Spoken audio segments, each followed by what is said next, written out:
ঢাকা বিভাগীয় কমিশনার কার্যালয়ে এখানে যে রিটার্নিং অফিসার রয়েছেন তার এখান থেকে ঢাকার ১৩টি আসনের ফলাফল সংগ্রহ হওয়ার পর সেই ফলাফল ঘোষণা করা হবে। আপনাকে যদি জানিয়ে রাখি, এই রিটার্নিং অফিসারের কার্যালয় থেকে ঢাকা ৪ হয়ে ঢাকা ১৮ পর্যন্ত মোট ১৩টি আসন, শুধুমাত্র ঢাকা ১৩ এবং ঢাকা ১৫ আসন বাদ দিয়ে এই ১৩টি আসনের ফলাফল এখান থেকে প্রকাশ করার কথা রয়েছে। এবং এই মুহূর্তে যে বাইরের যদি পরিস্থিতি বলি, প্রধান ফটকের সামনে এখানে দেখতে পাচ্ছেন ঢাকা ৮ আসনের বিএনপি মনোনীত ধানের শীষ প্রতীক নিয়ে যে প্রার্থী মির্জা আব্বাস, তার কর্মী সমর্থকরা কিন্তু বিজয় উল্লাসে মেতে উঠেছে।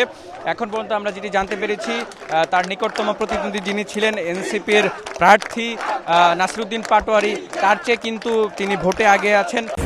স্ট্রবেরি সুপার ডটেড ও ক্লাসিক ভ্যারিয়েন্ট সেন্সেশন জাগুক শিহরণ, এবং অনেকটাই বলা যেতে পারে বেসরকারিভাবে তিনি জয়ী হয়েছেন। এখন পর্যন্ত চূড়ান্ত ফলাফলের অপেক্ষায় রয়েছেন তার কর্মী সমর্থকরা, এবং তারা কিন্তু এখানে দাঁড়িয়ে কিন্তু মির্জা আব্বাসের পক্ষে তারা স্লোগান দিচ্ছেন এবং তারা বিজয় উল্লাসে মেতে উঠেছেন।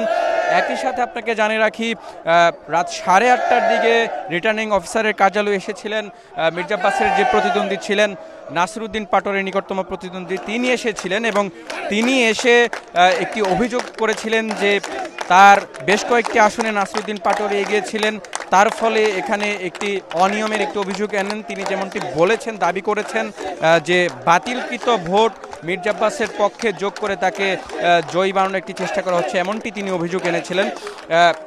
এবং এর পাশাপাশি আপনাকে জানিয়ে রাখি, এই ঢাকার যে 13টি আসনের যে ফলাফল এখান থেকে ঘোষণা করা হবে, এই আসনগুলোতে সংখ্যাগরিষ্ঠভাবে গণভোটে হ্যাঁ জয়যুক্ত হয়েছে। এবং যেটি আমরা ধারণা করছি, ভেতরে আমরা যে পরিবেশটি দেখতে পাচ্ছি তাতে আশা করা হচ্ছে যে চূড়ান্ত ফলাফল পেতে রাত পেরিয়ে যেতে পারে। এখন পর্যন্ত সঠিক বলা যাচ্ছে না যে কখন নাগাদ আমরা চূড়ান্ত ফলাফল পাবো। চূড়ান্ত ফলাফল পাওয়া মাত্রই আপনাকে পরবর্তী বুলেটিনে আমরা জানিয়ে দিতে পারবো।